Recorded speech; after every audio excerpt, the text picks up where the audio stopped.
Welcome to the Liquidity event. We are your hosts, Shane.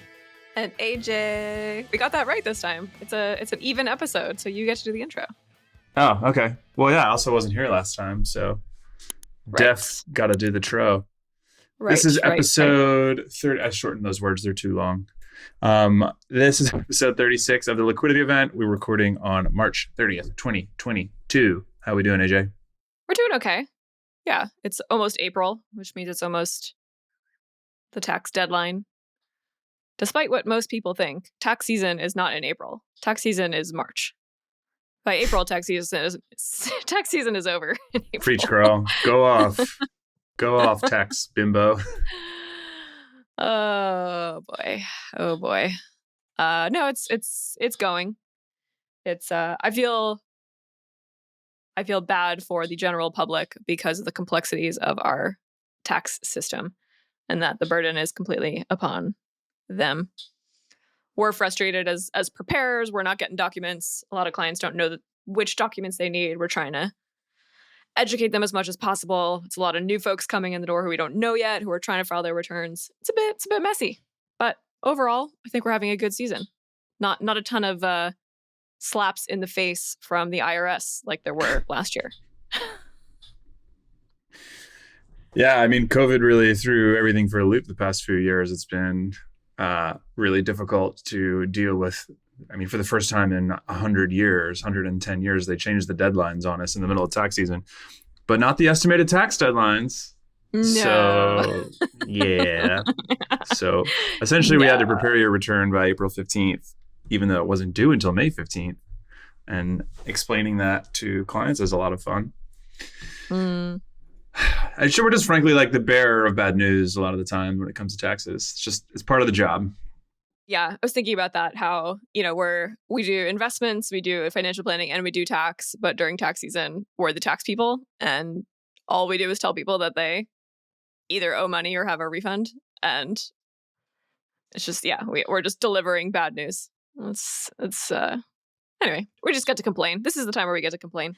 You started it. We love what we do. I know, I did start it. It's a lot of wrangling this time of year, but no, this is what we do. We love doing taxes, and we're pretty damn good at it, I have to say. What are you reading, AJ? Mm-hmm. I'm actually reading a book. It's called The Grace of Kings by Ken Liu.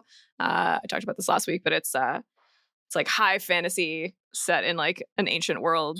It's like a 700-page book, and it's one of those like fantasy books where it takes you like 300 pages to like understand who the characters are. So I'm enjoying it a lot. Highly recommended. The Grace of Kings by Ken Liu. Does it have hundreds of pages before you get out of the Shire? Lord of the Rings style? No. It's action packed. It's like it jumps all over the place. So there's action in the first scene. The first scene is action packed. You're dropped into the world, and then you gotta like figure out you gotta know your way around real quickly. Right on. I'm not reading a damn thing. I know. Where are you in the world? I'm in Florida. I'm at Mom's house. I'm Nice. at Mom's. Yeah, I had a travel credit expiring, so I was like, let me go see Mom. So I'm in Cape Coral, Florida. Yeah, outside Fort Myers.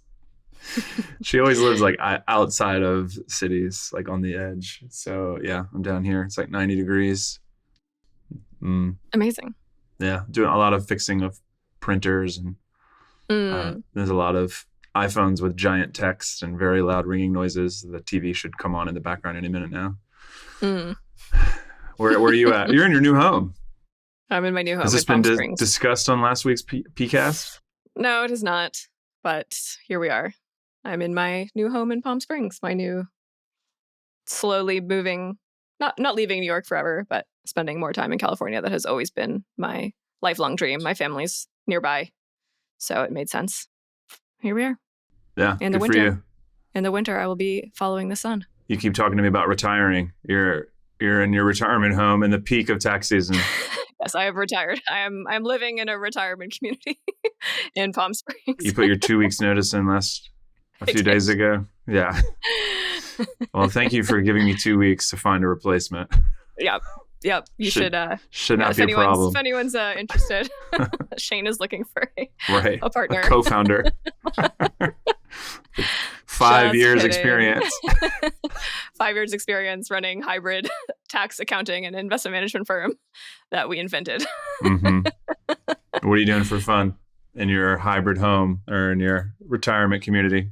Yeah, working East Coast hours suits me. I'm an early riser, so get up early, and then by 4:00, 5:00 West Coast time, I'm out at the pool, making friends with my new retired, relaxed neighbors. You've met the head of the condo association already? That's right. Yep, met the head. Make it shooting about 40 years earlier than clinking glasses with the big wigs. Yeah, I'm definitely an outlier here in this community. Okay. Anyways, we have a deep dive this week. We have an IPO. We have an S1 filing. I am so excited. I was very excited. I looked at the numbers. We have Hempaco, who just filed their S1. This is the firm designs and manufactures hemp based products. So it's an alternative to smoking. So it's an alternative to nicotine in the US. It's a tiny little company. They have 12 employees based in San Diego. Last year, their revenue was just shy of 1.2 million. And they are raising $17 million in this IPO. This is like beyond microcap. This is like a grain of sand on the fingernail of your typical company that's going public. I'm curious what their decision was to go public. Maybe they couldn't find investors. Maybe investors were, I don't know. I don't know what decisions went into deciding to take this company public as opposed to raising another round of funding. I mean, it costs a few $1 million per year to be a public company. So they have 1.2 million in revenue. So I don't understand. I'm not even really taking this seriously. Despite having hair below my shoulders, I don't give a damn about hemp or marijuana companies or like cannabis. Like, go for it. But I don't know what's going on here. Yeah. I mean, they're showing, 243% increase in revenue, except their revenue last year was 345,000. That's like your neighborhood bar. Yeah. I mean, you could spin that up fairly easily. So I don't know. I mean, this is indicative of maybe there's a lull in the IPO market, and some advisor said, now's your chance. People are desperate to make investments. That's one hypothesis. They were trying to take advantage of a market where there's very little competition, and there's so much money floating around that maybe they thought this is their moment to seize the day. So Hempaco, we'll see if they actually make it out the door. This S1 was just filed last week. Best of luck to the hemp salesman. to the 12 folks at Hempaco. Yeah. I think it's cool. Anyway, very California vibes. What do we have in the world of general financial planning and culture? The Onion, our favorite news website, is weighing in on the housing crisis with an article called "A New Zillow Feature Lets Users Track Happy Lives of People Who Outbid Them for Dream House." And just to reiterate, this is The Onion, which is a satirical website, folks. My favorite quote is, all you have to do is enter your zip code, have an offer turned down on a home that was perfect for you, and then watch as a couple who is willing to pay tens of thousands of dollars more moves into the space and builds a wonderful life there, said CEO Rich Barton. Yeah. I mean, when The Onion gets it, they're so spot on. How have they been so good for 20 plus years? Like through the Bush administration, I think that's when they got founded, like in the late 90s, early 2000s. And like they just have their finger on the pulse. I mean, the market is so hot and everyone's just outbidding everybody. You and I have experience with this recently that they just know what's going on. I love it. Also, on the article, Barton, the CEO, added that Zillow was also at work developing a feature that would allow homeowners to watch as people they outbid grow old and wither away in their shitty, dilapidated apartments. Oh, that's millennial humor, baby. Yes. It's so funny because it's true. Anyway, speaking of millennials and getting screwed over by everybody, there's an article that why your student loan payments may be delayed yet again. The pause on student loan payments was set to expire on May 1st. There's an NPR article that was reporting that the government sent out letters to the student loan servicers saying, like, don't push your borrowers for payments on May 1st, which indicates that maybe there's going to be another pause, potentially. Student loans were part of Biden's campaign promise, right? Shane, you have something here about he was promising $10,000 of relief for every borrower, but we haven't seen that yet. Yeah. I mean, by the way, we totally did not recognize that we've passed the 2-year anniversary of us moving out of our office and into remote work. Well, we were at 6 people back then, and now we're at 30. And it's been 2 years of fully remote work, and there's no chance of us going back. So very interesting. We're seeing other firms go back into the office. I've got friends and folks at the dog park telling me that they have to show up in the office. Yeah. Wow.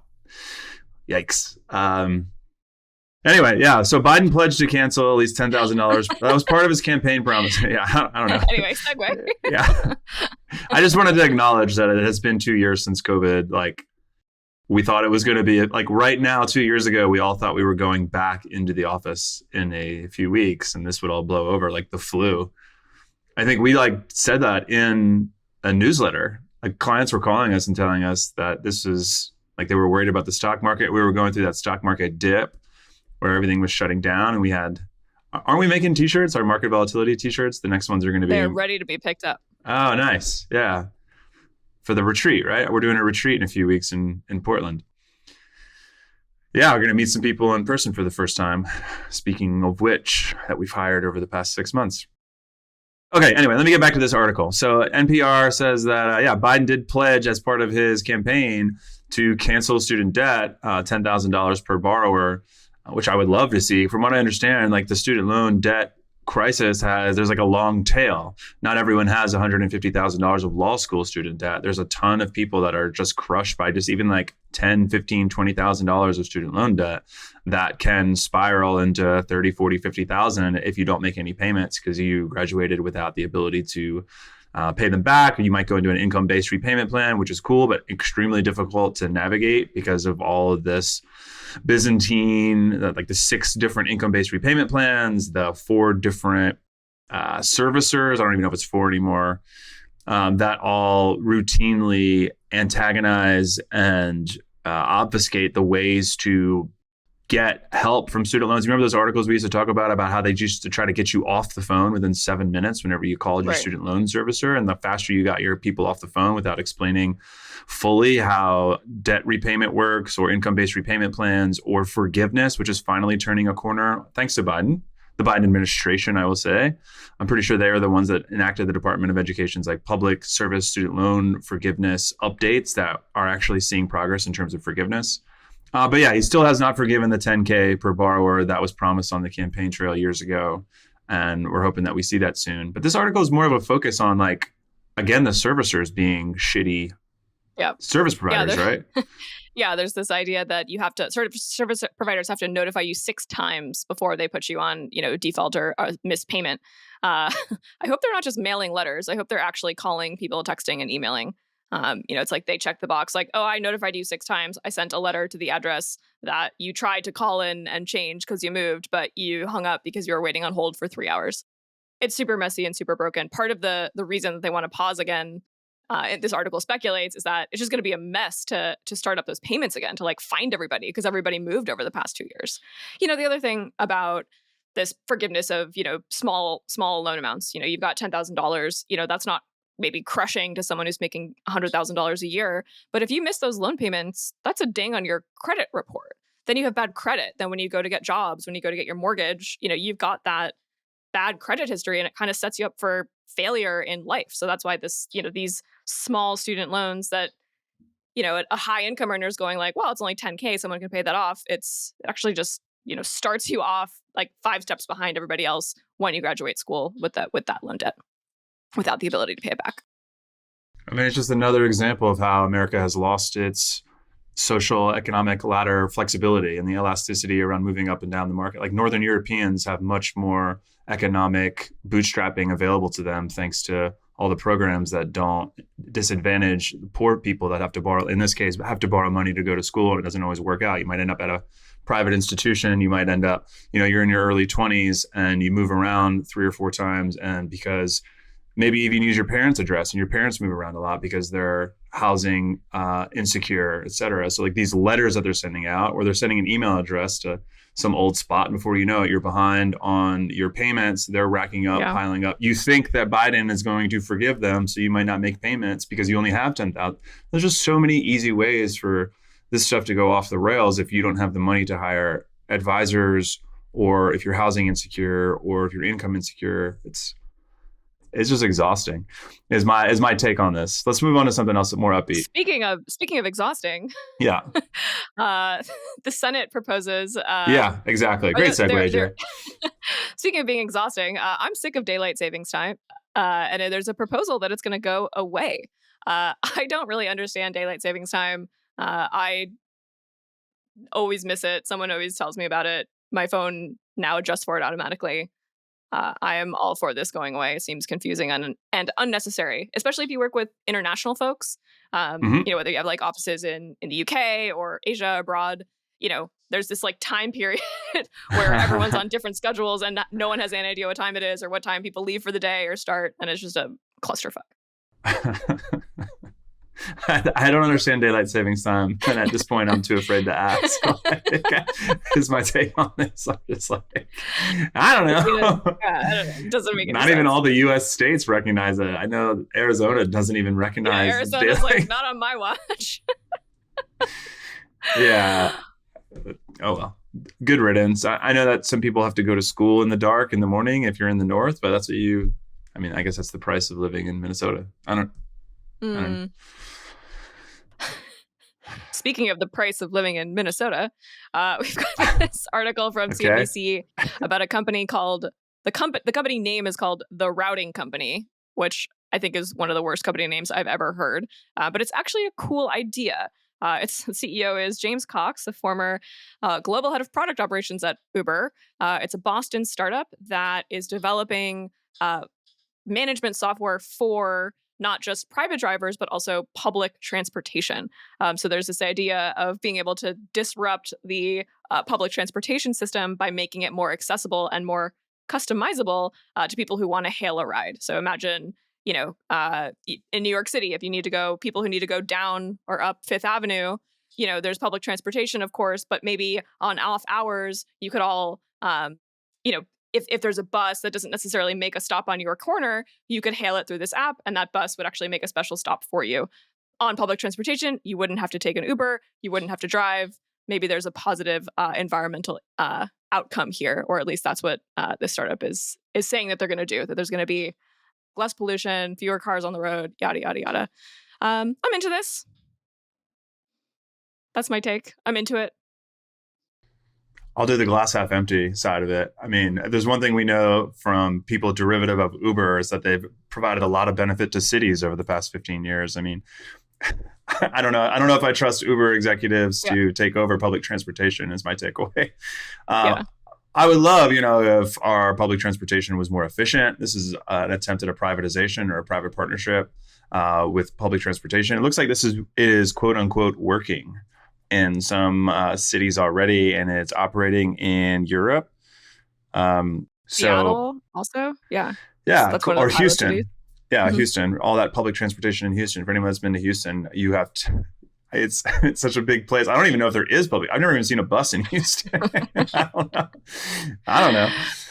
I mean, there is... The dark take is like, this is like what make public transportation accessible to yuppies who usually take Ubers. Like, cool. There's nothing like more depressing than seeing like a city bus go by completely empty and then Uber's backed up in traffic because, people just want convenience. And if you can pay for convenience, you will opt into that option. But what if buses were more convenient? And what if you were seen as a champion of the environment for riding public transportation? Like, let's make like taking public transportation like not terrible for the people who can afford Ubers, I think is probably their business model here. Which is cool. I agree that I am I am trying to be glass half full, but I am also skeptical. Yeah, I mean, I would love it. I mean, anything that pushes climate action into the right direction is lovely. Using public transportation is one of the biggest items. Eating vegetarian is one of the biggest items. Getting off coal, all of these big items also. Also, infrastructure of these giant cities and these like public transportation systems, like they need to invest in software, they need to invest in modernization, and they're probably not getting that revenue from tax dollars. So maybe this is a chance for a private company to come along, have some investors involved, and maybe they can find a way to be profitable and also, lease the software to cities that could really benefit from it. That's my. I mean, that's my going back to this. I'll add some positive things onto this. I mean, people that need a positive trajectory in terms of socioeconomic status need public transportation access in order to do that. Because if you can't afford a car, you need public transportation. Public transportation has failed in so many cities in the U.S. For whatever reason, whether it's choking the budget or just truly bad execution by the executive branches of those governments. At least here's another shot. Here's another attempt. So let's help innovation bolsters that part of our economy. Indeed. Speaking of innovation, OnlyFans. Remember OnlyFans? You're killing the segues today. John was terrible with segues last week. I almost was like, "You're not." Oh yeah. I love having John on the podcast, but he needs some segue coaching. So John, if you're listening, you gotta shape up your segues before you're invited back on.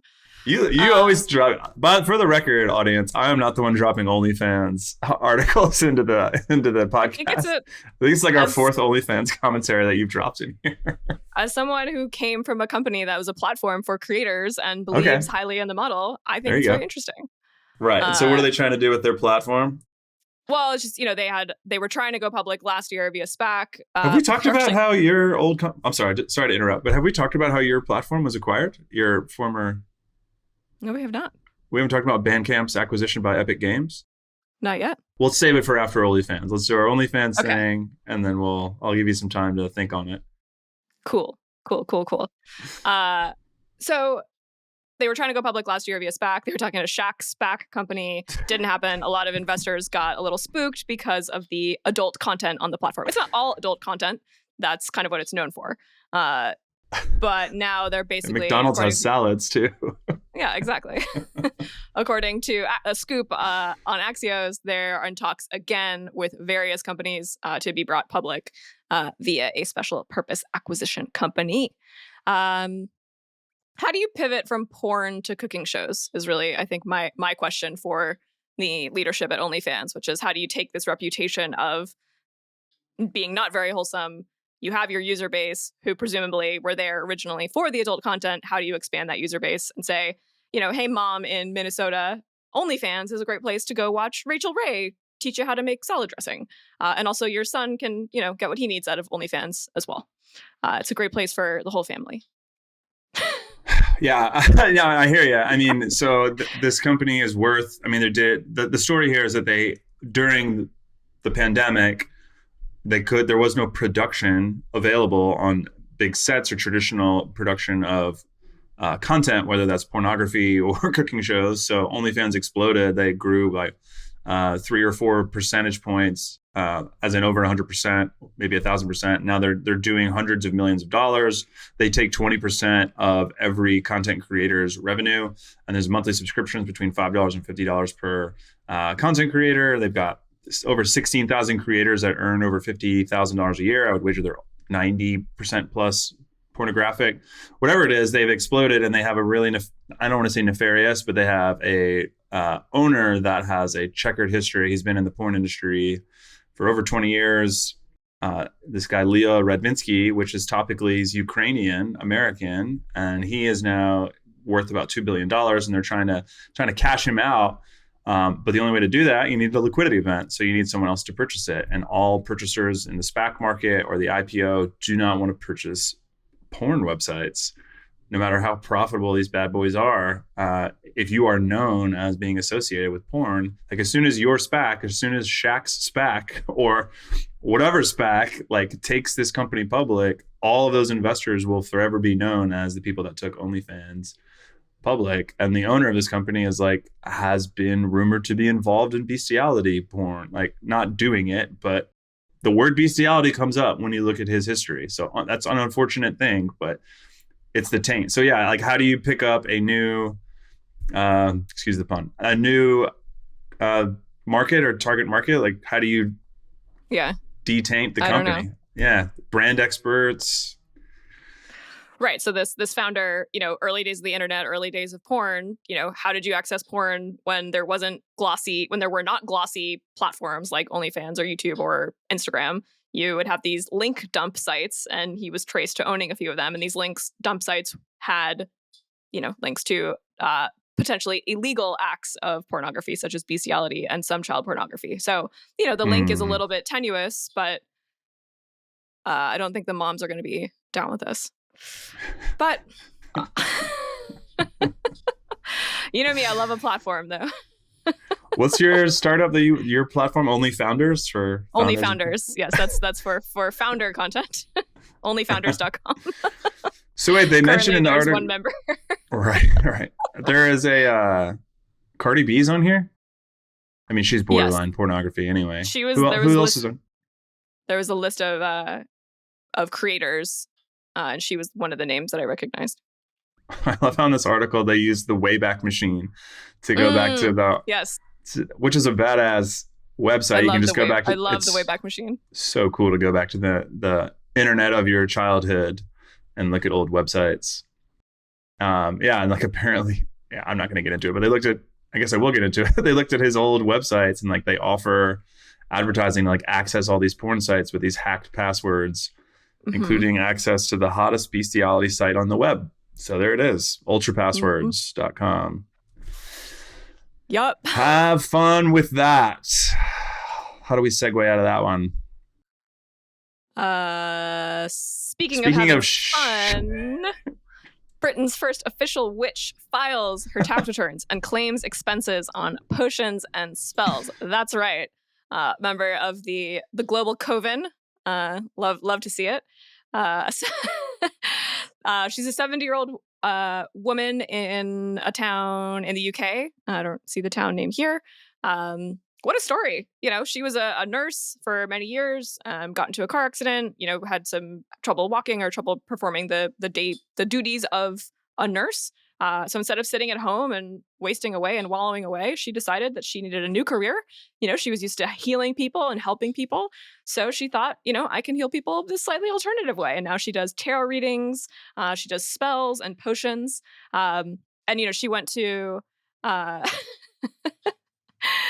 in order to continue to be a functioning member of society, some bureaucrat told her she needed to go register with the Inland Revenue Service. So that's what she did. And she's the first person to list Village Witch on her tax return. And she's able to actually claim expenses for potions and, your Eye of Newt, your, toiling trouble, all those things are now tax write-offs.